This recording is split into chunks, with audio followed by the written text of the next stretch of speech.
What is up, guys? Private Eye Russ here, and welcome to another episode of the Private Eye Russ podcast. I'm your host, the titular character, Private Eye Russ. And sorry I've been gone so long, guys. Owner, operator, private investigation, security consulting firm, corporate theft investigations, criminal defense investigations, litigation support investigations, premarital background check investigations. Make sure the person you're going to be spending the rest of your life with is who they say they are or who they claim to be. I will give you the answers you deserve.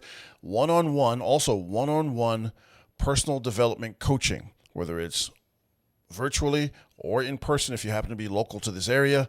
I will get you where you need to be and help you make the changes in your life, the permanent changes in your life, to put you back on track to where you should be. Okay, so for all those services, reach out to me at Russ at privateeyeruss.com. That's privateeyerus.com, or send me a direct message on X at privateeyeruss. I'm there every single day. All right, so in this one, this is going to be another sailing story. This was when I lived in Marina del Rey. I lived on a 37-foot sailboat. I told you guys about that. I used to sail a bunch. I didn't race my boat. I sailed it all over the place. You don't want to race a boat that you live on, because sailing it beats it up. Like, it gets really, everything just gets beaten up, and everything on a boat is expensive. All right. And so, but I did a lot of the club races. And so, we would do the day races, into Santa Monica Bay, then back. And I mean, like, we'd race all the way up and through the main channel once we got past the breakwater. And so these were pretty good races. But we'd also do the weekend races. And so on one of these weekend races, it was the Catalina and return race. And so you went to Catalina. Everybody would barbecue. There was like a little restaurant there. You'd eat. People would drink way too much, and then you'd race back. All right. And so this one boat was just trimmed out perfectly, and they were just smoking everybody. So me and another guy, Brian was a Vietnam veteran. He was a Marine Corps Scout sniper. Really, really tough guy, man. Like, super. This is one of the toughest guys I've ever met in my entire life, and that's saying something. I've spent a lifetime around tough guys, and he was one of the toughest. Him and another guy named Carl. Shout out to Carl, another Vietnam guy. He was a LRP. That's Long Range Reconnaissance Patrol, one of my mentors. Shout out to him.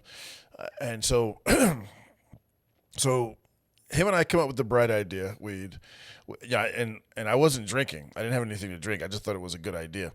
He said, "Hey, these guys are way too fast." And I was like, yeah, they are. He said, "What if we slowed them down a little bit?" And I said, "Well, how would we do that?"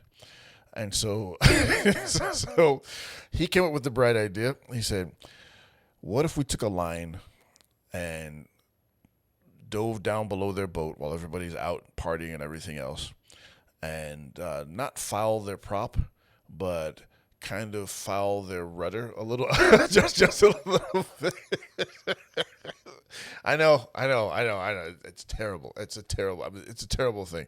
Afterwards, I said, I begged for forgiveness. But yeah, so, and I thought, man, that's actually a good idea. And so, I had some, I didn't have scuba gear, but I had some snorkeling at the time. I think I told you guys in one of the other sailing videos, I was doing a bunch of commercial diving in Marina del Rey.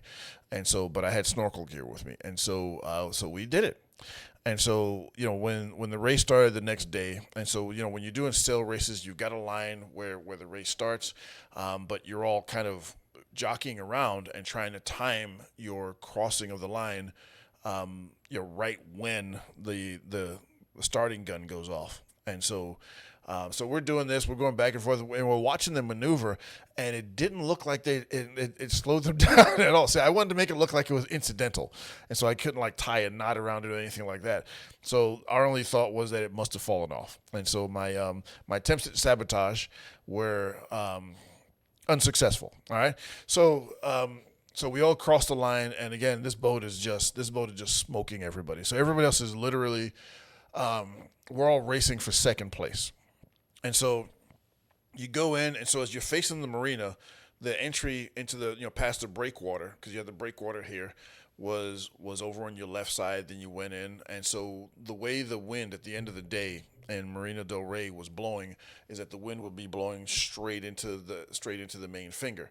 How do I know that? Excuse me. How do I know that? Because I sailed in and out of there so much. I could tell you Not anymore, but back then I could tell you exactly which direction the wind was going to be coming from and how hard it was going to be blowing. And obviously, if you got a sailboat, that's of vital importance. And so we're making a run down, and so these other people who are just coming in, they see us, and they block our wind on purpose.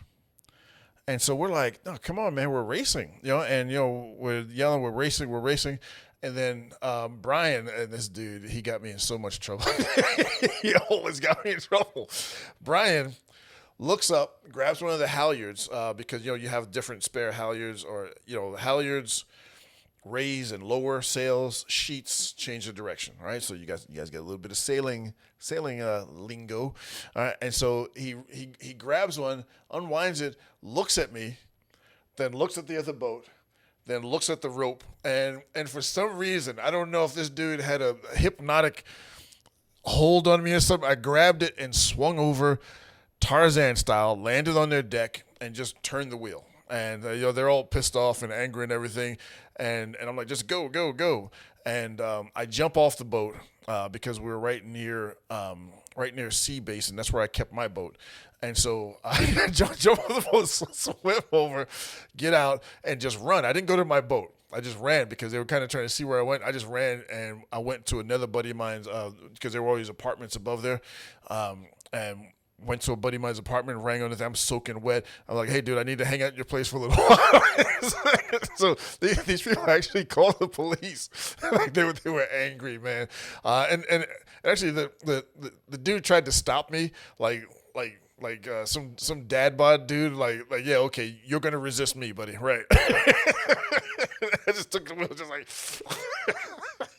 swerved them out of control, swerved them offline, and so I hung out there for a while. I did not go because every time you finish with the race, we wound up getting second place, which was what I was trying to preserve. That other boat was just way too fast.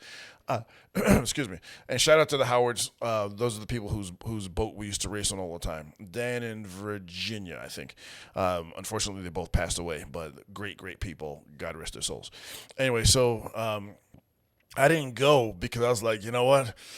And I found out later from Brian. He's like, yeah, dude. He said they called the sheriff and they were asking what happened. Everybody said he said nobody dimed you out. Everybody said we don't know what you're talking about. But the problem is the problem is with that whole my lack of thought process in that particular moment was that I was literally the only black guy, not just on my boat, on any of those boats out there racing. And so I was like, okay, I better lay low for a little bit. Although, like what would it have gotten? Maybe trespassing. Who knows, man. But anyway, but we did get second. So even though I had to do a little bit of dipping and dodging and some questionable activity, we did secure a second place. We didn't get the win, which was not in the cards. We did win some races, but the whole thing about sailing, I don't know if you guys have ever been sailing before. It is the most peaceful thing you can do besides, say, hiking in the woods. I walk in the woods a lot, but I bow hunt. And so I'm walking, I spot and stalk, and so I'm walking in the woods, and so that, believe it or not, is peaceful for me. And yes, I do consume all the meat. I don't just hunt for trophies. I hunt to consume. And so when you're out on the water, you cut the motors, and it's just the boat, the wind, and you and your relationship, to Mother Nature through your boat. And it is one of the most, and again, like I said, one of the most relaxing things you could ever do. Back then, I used to go to Catalina, like say twice a month on the weekends. Now, because you used to be able to anchor off there. Now, just to tie up on a mooring ball, if you have a spot at one of the marinas there, you're spending a ton of money every year just to have a slip, and even to moor one of the mooring balls. Like I don't think they let people anchor. I think you have to tie up to a mooring ball. Even to do that is super, super expensive. Overnight is like a couple of $100 or something like that. It's ridiculous now. It used to be able to do all that stuff for free. But anyway, so that's my sailing story. Hope you guys like it. If you like that, and other stories like some of the motorcycle stories, I told one already. I don't know if you guys have heard it yet, or I don't know if I've released it yet. Called Wild Weasel. I think you guys will like that one. But this one, I think what we're going to call this one. I think they call my videos different things. Instead of Private Eye Russ, how about we call me Pirate Eye Russ? Maybe I'll get an eye patch. Yeah, I'll get an eye patch to make a thumbnail. Anyway, it's your boy Private. Oh, before we go, please stop. Don't click to the next video just yet. Please hit like, subscribe, share. Doesn't cost you anything. Very, very big deal to the channel. You know, the algorithms are what they are. YouTube is what it is. And the more you click like and subscribe, the more YouTube will push it out to other people. Say, hey, check out this video.